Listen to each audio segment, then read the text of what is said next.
Everyone. My name is Jeff Schiffer, and I'm going to be hosting the webinar for you all today. Very excited.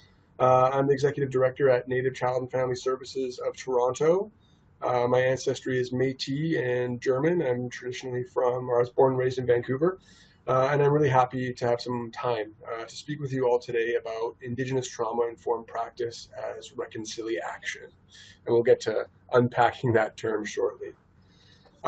So I know that we have people participating from various locations, but I wanted to just start by acknowledging the territory where I'm sitting today delivering this webinar.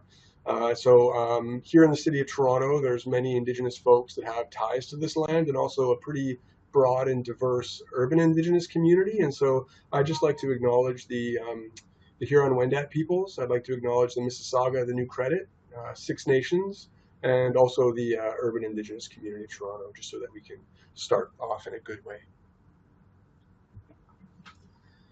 So I have a number of objectives that I'm hoping that we can cover over the course of the webinar today. I want to start just by providing some context for our discussion. Why is it particularly timely to talk about Indigenous trauma-informed practice right now within the context of truth and reconciliation? I want to and talk a little bit about why it's timely for not just Indigenous people, but also non-Indigenous people. So we'll unpack that a little bit.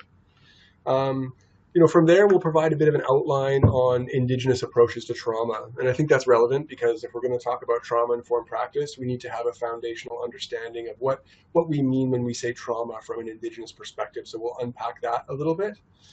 And then from there, I'm going to introduce some Indigenous trauma-informed practices and discuss some of the concrete tools and approaches that I've been working with over the last decade or so in a variety of different clinical and non-clinical settings with Indigenous people. After that, we'll talk a little bit about Indigenous trauma-informed practice as ReconciliAction, so as something that can really be utilized in our daily practice to do the work of reconciliation in a really practice-based way and to lead to a lot of outcomes that I think hopefully will strengthen a lot of the work that we do in a variety of different areas. Then I will provide, sorry, audio, I'm going to speak a little bit slower because some of the audio is cutting out. So hopefully, well, you guys can see the stuff on the slides here, and then I'll wrap things up with a bit of a conclusion, and there'll be some time for questions and answers.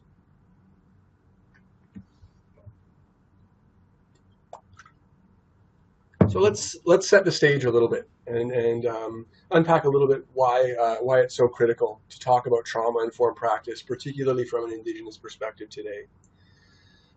So for me, it's really important to be explicit about why we're here talking about Indigenous trauma-informed practice. And I think for myself and a lot of Indigenous people and a lot of others, in fact, it's critically important because Canada as a country remains deeply wounded by our shared history and the contemporary context of colonization. I'm not going to spend too much time on the colonial history of Canada or residential schooling or a lot of the trauma that resulted from that history and how it exists today. Suffice to say that many people today continue to be impacted by that history in very measurable ways that impact their wellness. It's also important to note, I think, that this context is not unique to Canada. So we're seeing the emergence of a global Indigenous community that continues to articulate the need for Indigenous tools and approaches to address trauma. And this is within the spirit of international documents like the United Nations Declaration on the Rights of Indigenous People. I think it's also timely and important because we're getting to a place where we're starting to recognize that Indigenous tools and approaches don't only benefit Indigenous people, but they also benefit non-Indigenous people. And the literature and the research is able to show that increasingly. So for example, Indigenous approaches to trauma, we're beginning to find work very well with new Canadians, for example, who may be coming from countries that have their own histories of oppression and lived in vicarious and intergenerational trauma. So regardless of whether you're working with Indigenous folk or non-Indigenous folk, these tools and approaches are relevant and can increase the, contribute to the work that you're doing. So when it comes to addressing the issues that continue to be faced by Indigenous peoples in the country of Canada, I've started to use the term ReconciliAction rather than reconciliation because I think we know what the problems are and what we need to do. And really quickly, I would just like to point out that, as a nation, we've been researching these problems again and again for more than for a very long time, right? More than a century. And there's been four major reports over the course of Canadian history that have talked a lot about the damaged relationship between settlers and Indigenous people, and that make recommendations for repairing that relationship in pretty concrete ways. The first was the Hawthorne Report, which came out in 1966. Then we had the Penner Report in 1983, and the reports that people today seem to be more familiar with or aware of is the Royal Commission on Aboriginal Peoples in 1996, and then, of course, the Truth and Reconciliation Commission in 2015. And I think it's really important to note that though there's variations in the recommendations of these reports that are distinctive of the particular time in which they were produced, there's really important commonalities in these reports too. And all of them essentially called for supporting Indigenous people in ways that promote self-determination and in ways that bring health and wellness back to Indigenous populations. And a primary way of doing that, of restoring that health, governance issues and intergovernmental relations aside, is to be able to utilize Indigenous tools and approaches to address the intergenerational trauma that continues to generate the social determinants of health that we see characterizing Indigenous populations in Canada. So we're very fortunate to be doing this work today in Canada, post-Truth and Reconciliation. We now find ourselves in a context where lots of different sectors are working together to try to figure out what they can do to address the calls to action. We're working in a climate where there is increased funding available and resources available, and more possibilities for change to sort of honor and acknowledge Indigenous people. I think it's also important to note that this is also happening within a context of growing recognition of the impacts associated with national demographics. And what I mean to say is that over the course of colonization, Indigenous populations across Canada were reduced by almost 90%. It was a huge, a catastrophic collapse due to disease and warfare and a variety of other things.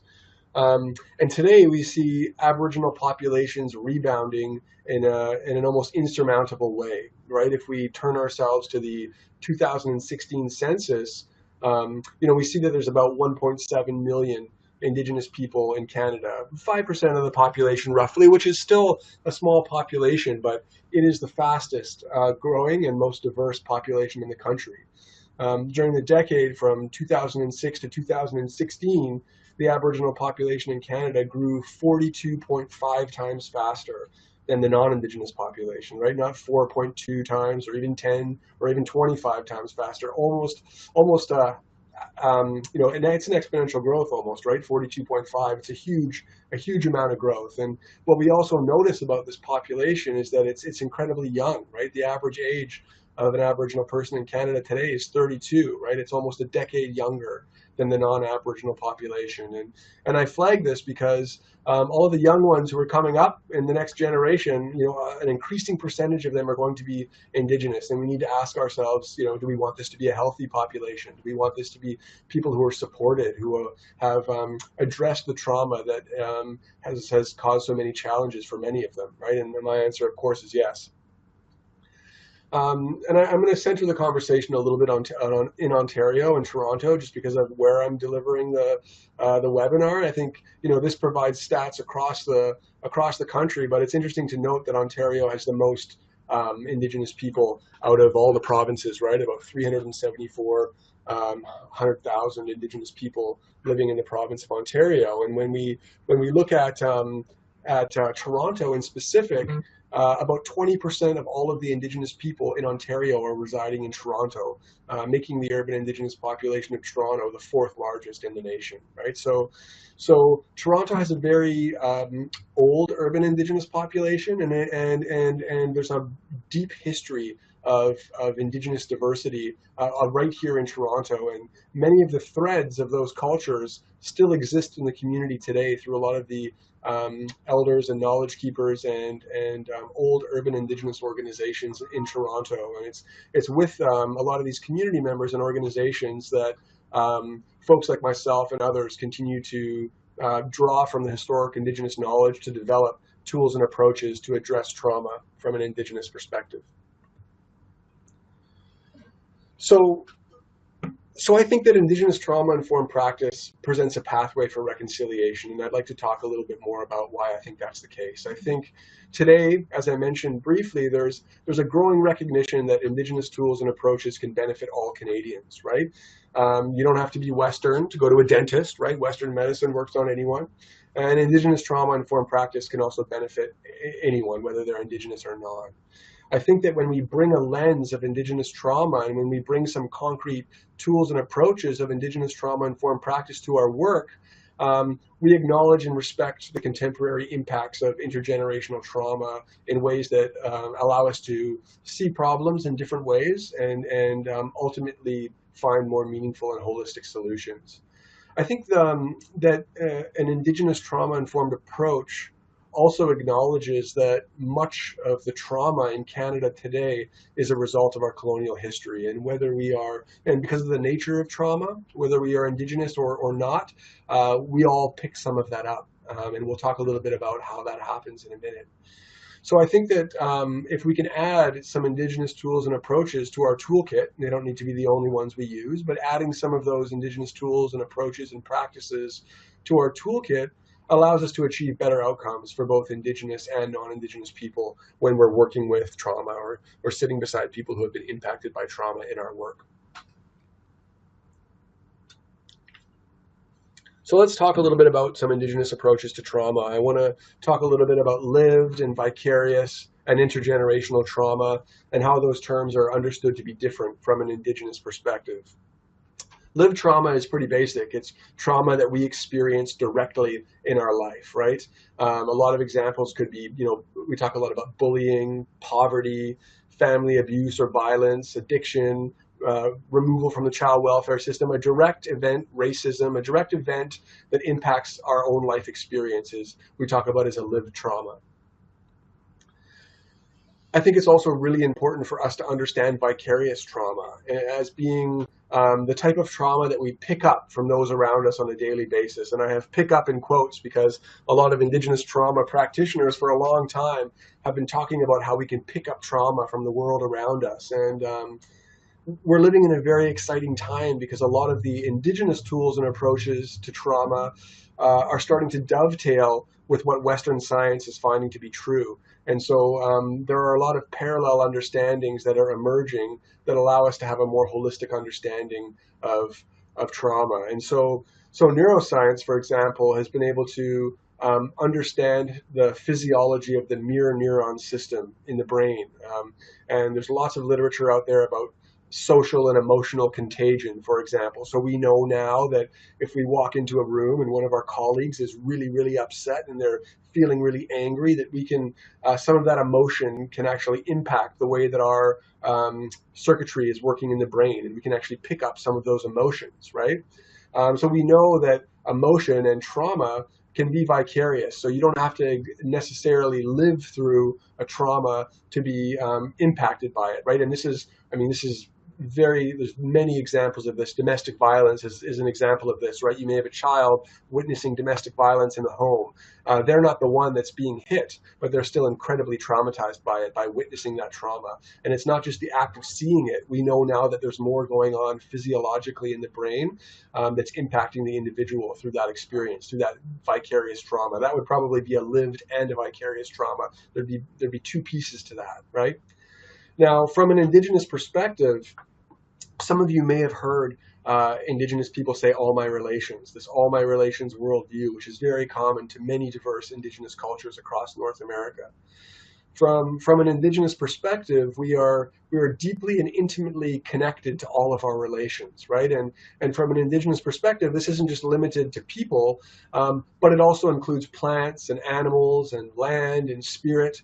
From an Indigenous worldview, we are interconnected with everything around us, and that has implications for how Indigenous people understand trauma as something that exists all around us, not only in the people in our day-to-day lives, but also in animals and in the actual landscape, right? When Indigenous people talk about how their traditional territories have been appropriated from them, and how many of those traditional territories have been treated in very different ways. A lot of times the resources extracted, the timber removed, that is traumatic for Indigenous people. There's a vicarious trauma there that actually comes from the territory itself.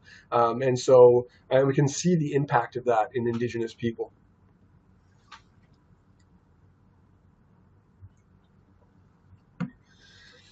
So we've got lived trauma and we've got vicarious trauma. And of course, we have intergenerational trauma, right? And the term intergenerational trauma was initially used actually for survivors of the Holocaust, for future generations who began to experience many of the things that their parents and grandparents had experienced even when they were living way on the other side of the ocean. And we started to get some really interesting research done on intergenerational trauma in the 50s, work that continues today. And we're beginning to understand that survivors of the Holocaust and residential school survivors and folks who are the descendants of slaves and people that have come from complicated pasts carry some of that intergenerational trauma with them. Now, again, Western science and Indigenous, science or approaches look at these things differently, right? The mainstream sort of Western approach has focused on the physiological impacts of intergenerational trauma. And there's really interesting research being done on epigenetic inheritance around how the actual, there are actual genetic impacts of people who have come from family lineages where there are lots of instances of trauma.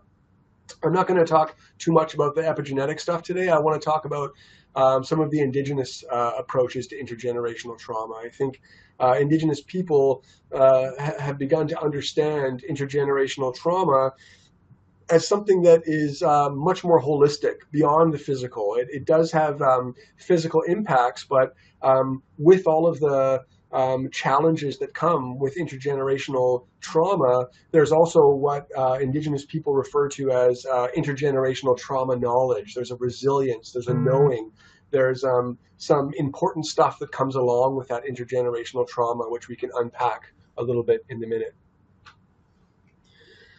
So I think we're at a really interesting place right now where trauma sits at the intersection of Indigenous understandings and neuroscience, where we can take Indigenous tools and approaches and we can take neuroscience and we can draw from both of these intellectual traditions to begin to understand how to mobilize new tools and approaches to trauma in ways that really help us develop better outcomes with the people that we're working with.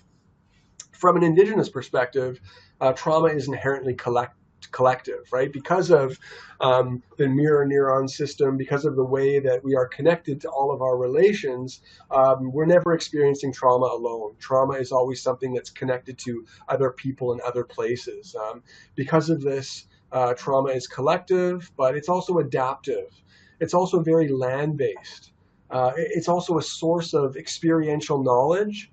And in very dynamic ways, it connects us. It's part of that connection to all of our relations from an Indigenous perspective. So whether we're working with people in a clinical setting or we're non-clinical professionals working with people who have been impacted by trauma, I think it's very valuable to understand trauma as being not something that is an individual condition or experience, but something that's connected to a whole life history and set of relationships. When we look at it in this very broad sense, I think we cultivate a different understanding of trauma that supports us to interact with it and navigate it and address it in different and more effective ways. So I would say that at the intersection of Indigenous and Western approaches, we can see that addressing trauma through both clinical and non-clinical means requires a trauma-informed system level thinking approach, right?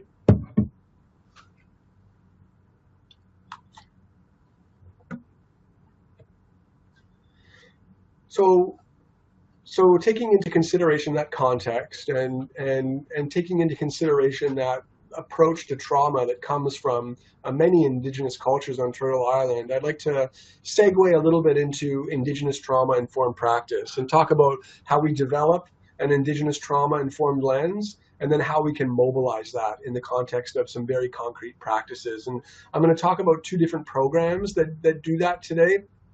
I haven't really, in these conversations, I often share a lot of experiential tools. I've never done that in the format of a webinar before, where I can't see and interact with people, but I'm going to talk about some of these tools, and feel free to let me know if they're helpful or not helpful in the questions or discussion section when we get to that portion of the webinar. So an Indigenous trauma-informed lens requires us to acknowledge that there is lived and vicarious and intergenerational trauma in all of our workspaces, right? Regardless of where we're working, it's in our homes, it's in our workspaces, it's in our communities. Trauma is part of life. I think that there's also a critical reframe that happens when we look at trauma from an Indigenous perspective, because part of the Indigenous approach to trauma is to also recognize that as much as it is a challenge and as much as it is something that we need to address and move past, trauma is also as much of an opportunity as it is a challenge, right? Because when we remember that trauma is collective and adaptive and land-based, when we remember that it is experiential and that it connects us to all of our relations, there's a lot of stuff that we can take there to help navigate our own pathway to wellness that is really critical, not only to the people that are experiencing that trauma, but to the various professionals that might be trying to support them through that trauma. Right? So what we need to do is decolonize and indigenize our tools and approaches to create space for Indigenous trauma-informed practice. And part of that process just requires us to think differently about how we conceptualize trauma and how we communicate trauma to different people, right? So one tool that we sometimes use when we're talking about an Indigenous understanding to trauma is what I call the lemon exercise. And this is a tool that actually comes from a program that I'll talk about in a minute, and it's the Indigenous trauma, or the Indigenous focusing oriented therapy program. And so hopefully you can see that I have a lemon here in my hand. This is the first virtual attempt of the lemon exercise, so let's see how it goes. But if you can take some time to just look at this lemon, I mean, we all know what a lemon is. We have a historical relationship with a lemon. When you look at this lemon, take a moment to kind of notice what happens in your body. When I look at this lemon, I can almost feel the back of my mouth salivating and my mouth puckering up a little bit, because I know that a lemon is an incredibly sour fruit, an incredibly sour thing, right? When I break this lemon open and I squeeze it a little bit to see some of the juice, I get even more of an intense feeling of that in my body. And if we were all sitting together in this room in a circle, and I was to hold this lemon up like this, and to take a big bite out of it,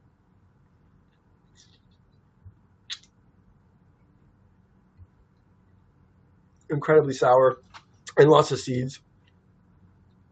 What we do know is that the people that are watching me bite this lemon and have that sour reaction, the same part of my brain that was activated in that lemon was also activated in the brains of the people who were watching me bite into that lemon, right?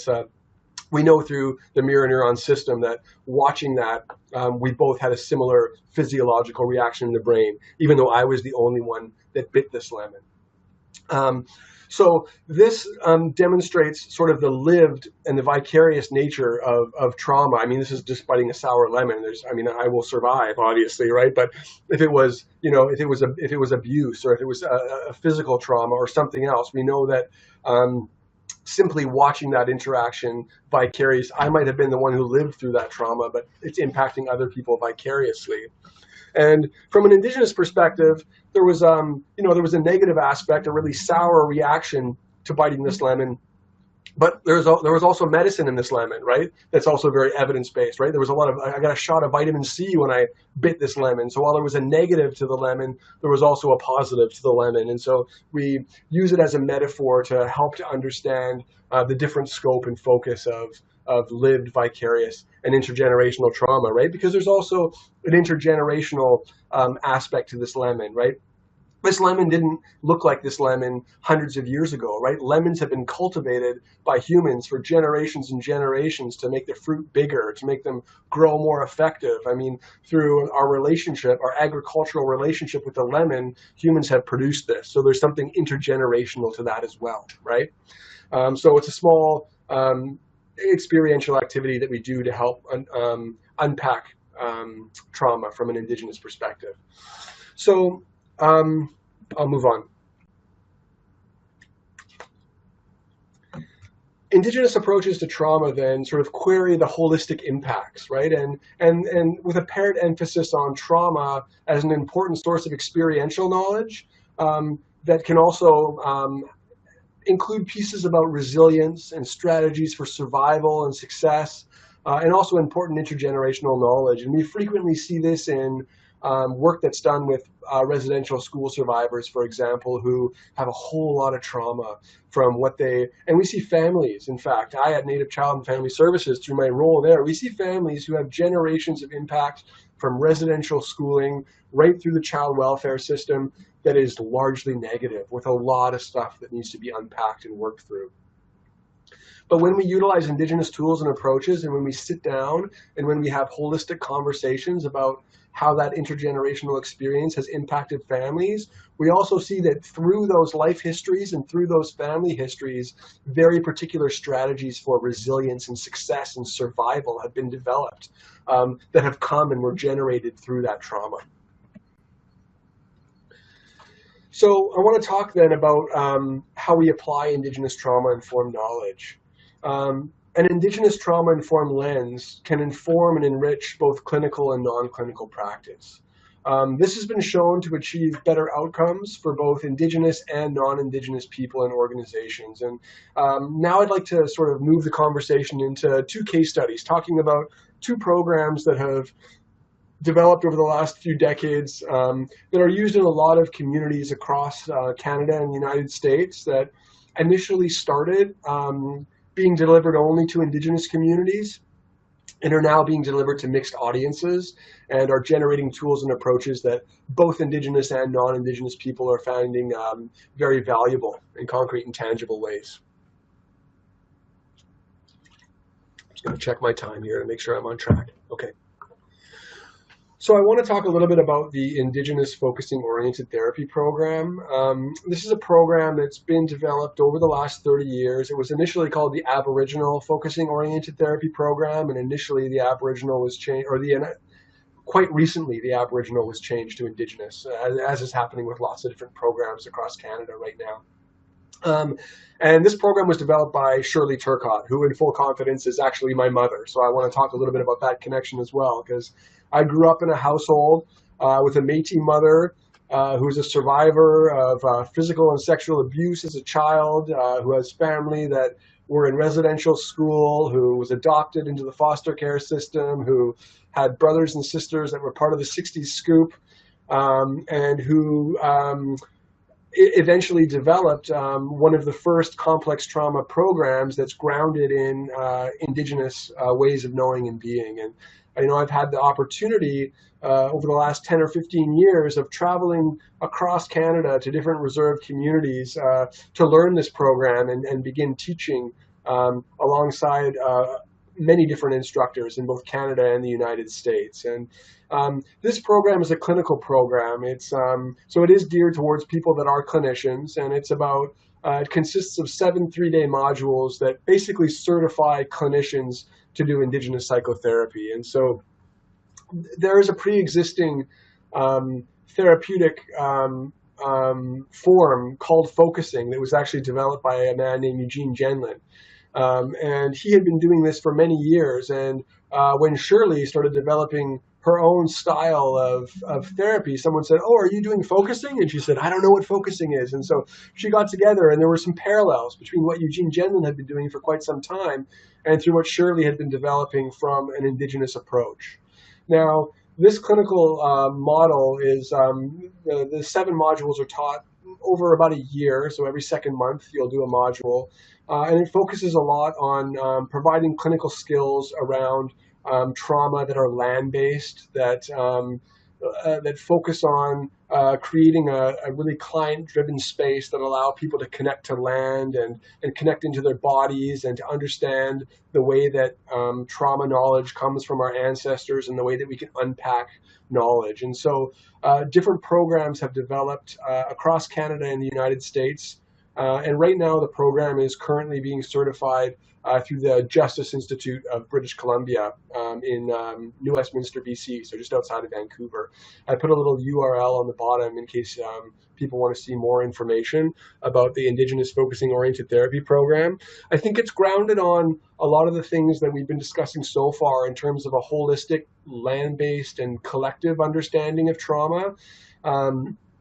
And so that's sort of an FYI to make people aware of clinical models. But because this is more of a discussion around trauma-informed practice rather than clinical programs, I want to say that about 5 to 8 years ago, I started to recognize that a lot of professionals who are non-clinicians need some powerful tools and approaches for addressing trauma. At the time, I was working. Excuse me.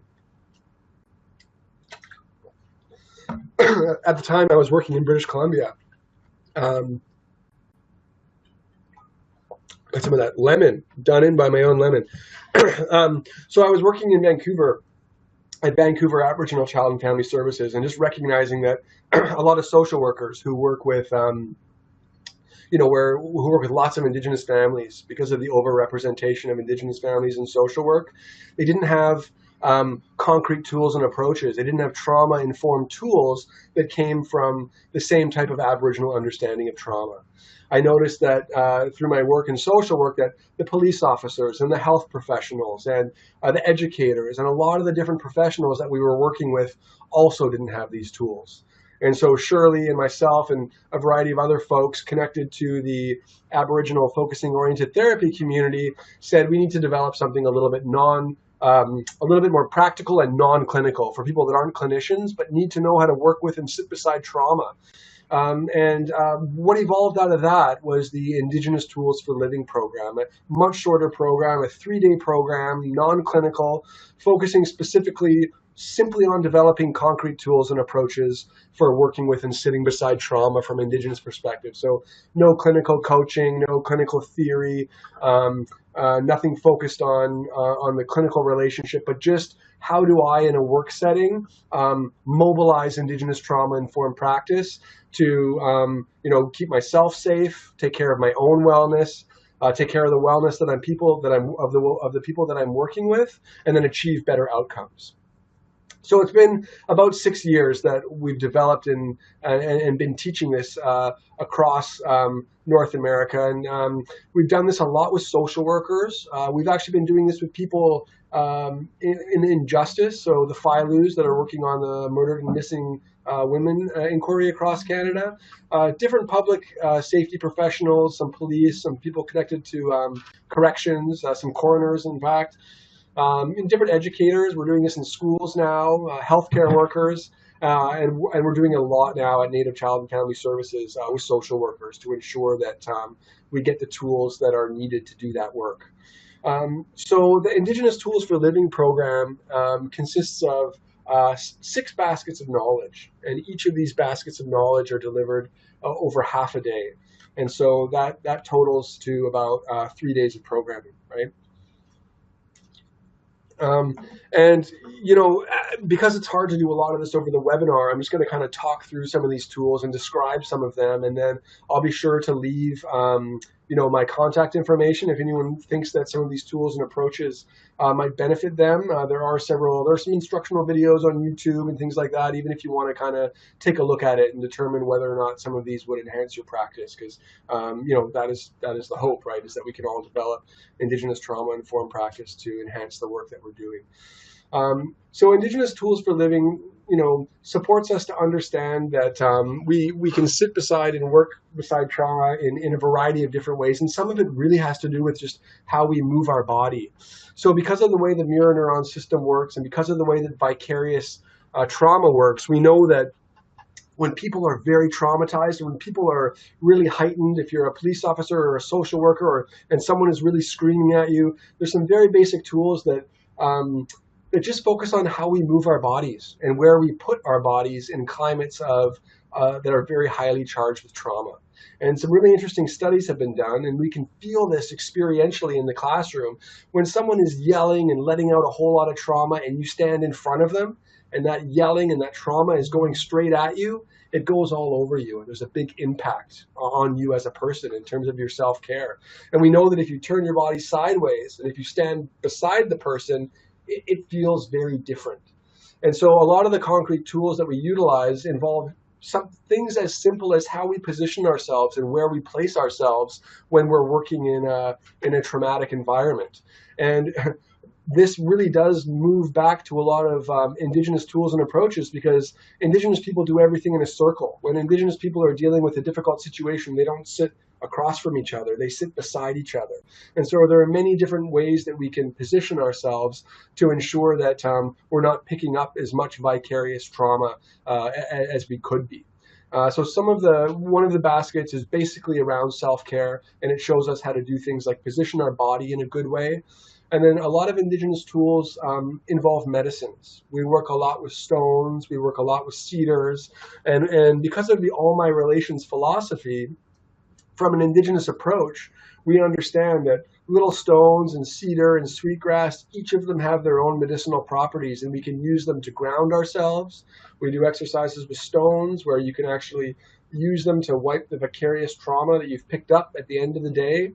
And it was amazing. One of my first 2 months at Native Child and Family Services, actually, we had a group of community members outside of our head office at 30 College. And they were incredibly upset. They were upset because of the continued overrepresentation of Indigenous people in child welfare in Canada. They were upset because they don't feel that there's enough funding or attention being paid to resolving that issue. And they saw Native Child as an outlet where they could share that opinion, and we had a group of them downstairs. And so I, as executive director, eventually went down to meet them, to talk to them. And I remember I was in a conversation with this one gentleman who was just, you could tell that this man was carrying a lot. He was so upset. He was yelling at me. The situation was getting so charged that I thought at one point that he was he might even strike me. But, I stood to the side and I let a lot of that trauma kind of go by. And, he wasn't coming down, even getting all that stuff out. And I reached into often in my blazer pocket, I'll have a little stone, a little grandfather. And I reached into my pocket and I simply pulled out a stone. And it's funny because this was after 2 days of protest where we had sent all these people down and we had community meetings and nobody could resolve the situation through talking. And I handed this man a little stone and I said, take this. This is a grandfather. This is for your healing and wellness. And he looked at me and the whole situation changed, and he grabbed the stone and he hugged me. And we stood there for a while just kind of hugging on College Street there behind the police station, and then he let me go and the whole situation changed. And from an Indigenous approach, when I often pick up a stone, and I didn't bring one today and I apologize, but often when I'm in a room with a lot of non-Indigenous people, I'll hold up a stone and I'll say, what is this? And people will say, that's a rock. And I'll say, okay, fair enough. What is a rock? And they'll say, oh, it's a piece of the earth, or it's sediments that are compressed. And I'll say, okay. And I'll say, what's a rock for? And people will say, oh, for making tools or variety. These are all very sort of mainstream Canadian understandings of a stone. And I say, well, yes, that's all true. But from an Indigenous perspective, if I went into any community, any Indigenous community, and sat in Canada and sat down with some elders and said, what is this? they wouldn't call it a rock. They would say a grandfather, right? Because from an Indigenous perspective, we call our rocks grandfathers. If I said, what is it for? They would say, oh, well, that's for healing and wellness, right? Because we know that when we're in a sweat lodge, we bring in the grandfathers, which are the stones, right? Many different Indigenous ceremonies use stones, right? So, and this man knew that stones are for healing and wellness, and it put him entirely off track. What could have been a protest that would have resulted in much more upheaval was completely transformed. He was brought right down to out of his elevated traumatic state. He was brought right down to a rational situation. I had a conversation with him, and the group left within an hour, right? So mobilizing these very concrete Indigenous tools can be very transformative on a daily basis in the work that we do. We also do an activity with cedar. Because breaking up the cedar oil and smelling it is also very good for bringing people down from highly elevated traumatic states. And one of our instructors was up north in northern BC, walking with a young man, and there had been a string of suicides in his community, all young people. And this young boy was feeling very, very suicidal. And his counselor was walking with him. He said, let's just go for a walk. We're going to talk about this. And he pulled a branch off of a cedar tree. And he said, I want you to just take this cedar tree, and I want you to connect with that feeling of suicide. And I want you to pull off a little piece of that cedar and tell me how much of that feeling of suicide belongs to someone else. Who does it belong to? And then just let it go. And the little boy broke off a piece, and he was a teenager. He said, this belongs to, my friend who passed. This belongs to my mother. This belongs to, and he started listing all of the community members who were vicariously holding this suicidal ideation because of the impact of the cluster suicide in their community. And when he finished his walk 10 days later, he had the stem of what had been a cedar bough, and he realized that so much of what he was carrying belonged to other people in the community, not to him, and that he wasn't really feeling suicidal. His community was. And his response to that was so fundamentally different because he didn't want to kill himself anymore. He wanted to reach out and help a community that was feeling suicidal together. And that's what I mean about trauma being collective from an Indigenous perspective, right? And so we need to cultivate these Indigenous tools, which and how concrete is that? How simple is it to walk down a street with a little piece of cedar, or to keep a stone in your librette pocket, or to have a lemon that you take with you when you want to explain the fundamental collective and intergenerational nature of trauma. So Indigenous Tools does exactly that. Over the course of 3 days, we provide a variety of different tools and approaches that can be mobilized in Indigenous and non-Indigenous settings to address trauma in really concrete ways. I just also want to say that, we brought Indigenous Tools and also the Aboriginal Focusing Oriented Therapy program to New York a number of years ago. And it was taken up there by the Black and Hispanic community, communities that have their own history of intergenerational trauma connected to entirely different things. And those tools are being adapted to serve those communities in ways that are incredibly effective. So our hope really is to be able to provide Indigenous tools that supplement pre-existing toolboxes and allow people to create practices and approaches that work for their own communities, and that empower those communities to do the work that needs to be done. Okay, I do want to leave some time for questions, so I'm going to go through the next few slides. So I think, given everything that we've just discussed, for me, Indigenous trauma-informed practice really, challenges us or calls us out to start to utilize Indigenous trauma-informed systems thinking, because Indigenous trauma-informed system thinking, for me, it challenges us to be critical of how effectively we manage the impacts and costs associated with complex trauma within and across sectors. And what I mean by that is, I understand as an executive director working in the context of Indigenous child welfare and Indigenous community social services, that my capacity to be effective, that the capacity of my organization to achieve the outcomes we want to achieve with Indigenous children and families requires effective working across systems, right? It also requires police and educators and healthcare professionals and all of the other systems that touch the children and families that we work with to also be trauma informed. And we've started some really interesting collaborative projects here in Toronto around collective service provision and integrated systems thinking that I think will enable us to be more effective, not only in the work that we do, but to also be more effective in the costs associated with that work. I think that Indigenous trauma-informed practice demonstrates the interconnected nature of trauma, and that itself provides a bit of a model for innovation that we need to see within the systems that are providing services to people that continue to be impacted by trauma. So we're doing a lot of work across sectors in Toronto, and I would hope that folks in other sectors across Canada are thinking about how we can come together and share trauma-informed practice as a possible model for working together better to achieve better outcomes with children and families. Right. Okay.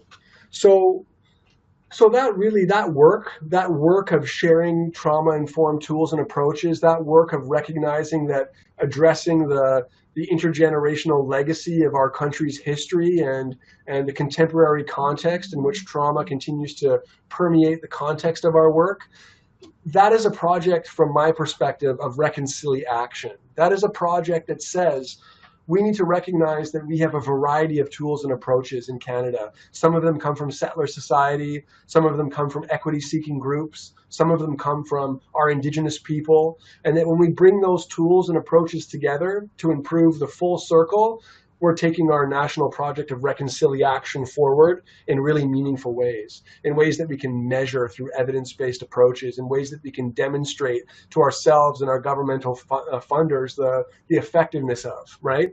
And so Indigenous trauma-informed practice is ReconciliAction because the lens requires us to acknowledge a wider historical and contemporary context.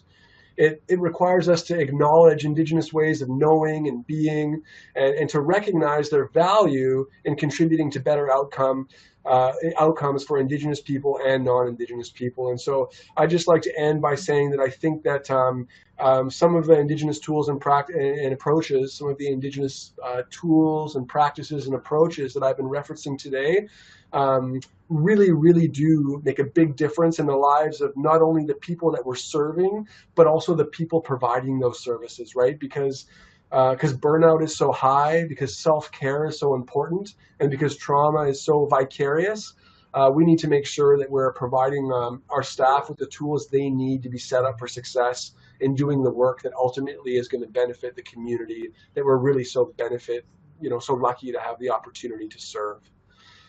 So I'd like to end there today and just say, Chi Miigwech, thank you everyone for the opportunity to share some of the work that I've been doing. And I'd like to open it up in case anyone has any questions or comments. Thank you.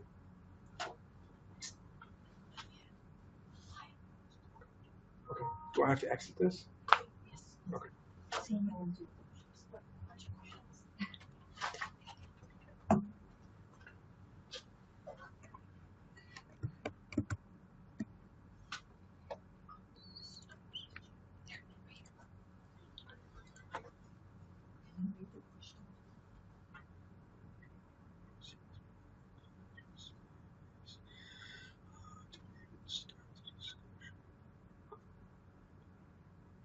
Okay.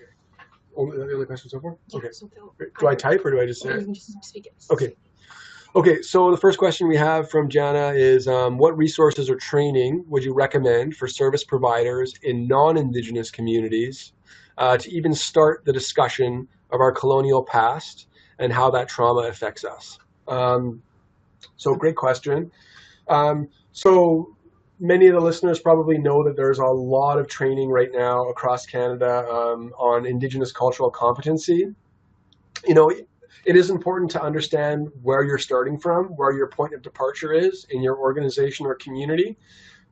If you do need some of the historical knowledge and you do need to kind of break down why this stuff is relevant, I recommend the SANIAS program, which is it's actually a program that's out of BC, but the province of Ontario is using it. A lot of provinces are using it.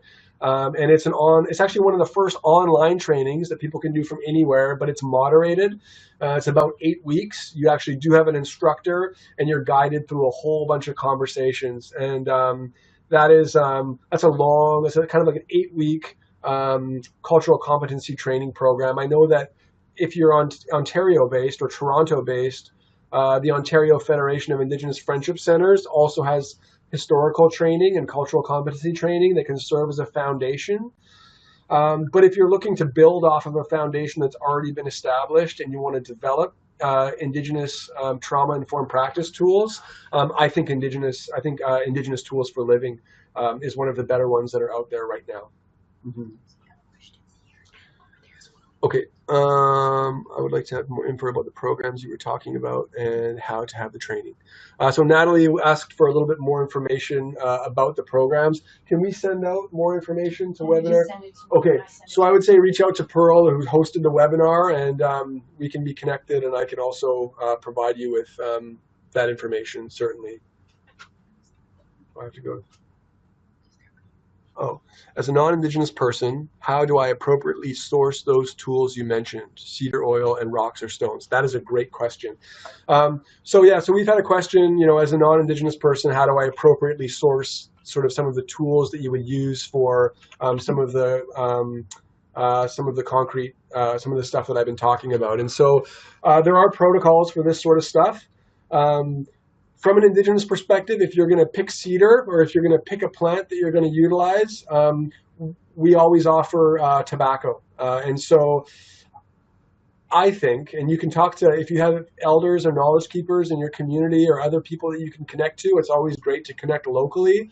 But in the teachings that I've received, it's okay, whether you're non-Indigenous or Indigenous, to use the protocol of gifting a bit of tobacco to be able to take something from a plant.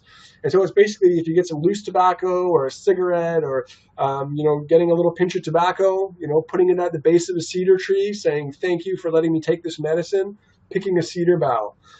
So tobacco offerings is typically what Indigenous people in North America will use when they're picking medicines, and also when they're gathering, grandfathers. So if I'm from Vancouver, I used to spend a lot of time on the beach with my kids, and if I wanted to collect stones for my own wellness, I would put some tobacco down and take some stones. But I do recommend, connecting with elders and knowledge keepers in your area, because there's lots of variation. There's so much Indigenous diversity.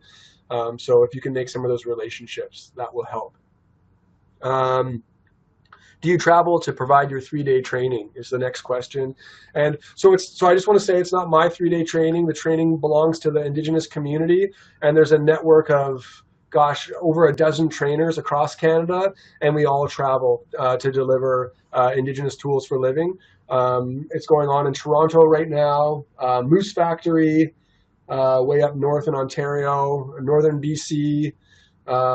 There's usually 6 or 7 communities that it's happening at in Canada and the United States at any given time, and I would be happy to connect you with different instructors in your province if you're interested in exploring the Indigenous Tools for Living. There's also training being delivered in Toronto, in fact, at the end of April. If anyone on this webinar is interested, April 25th, 26th, and 27th at the Native Canadian Centre of Toronto, Indigenous Tools is being put on, and I believe there are still some spaces in that training as well for folks who are Toronto-based or would like to travel here for that training. Next question, Indigenous Canada through the Alberta University is also a good training and can be done online through Coursera. Perfect. So another recommendation for some Indigenous training. Sorry, I'll get that out of your way. Yeah.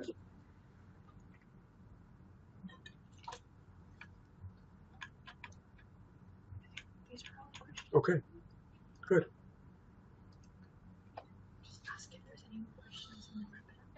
So if anyone has any other questions, I'd be happy to answer them. Do we have one unread? What do you find is the biggest challenge in implementing Indigenous trauma-informed practice with those groups you mentioned, educators, police, etc.? It's a good question. So we've had various challenges depending on the group that we're interacting with and the province that we're in.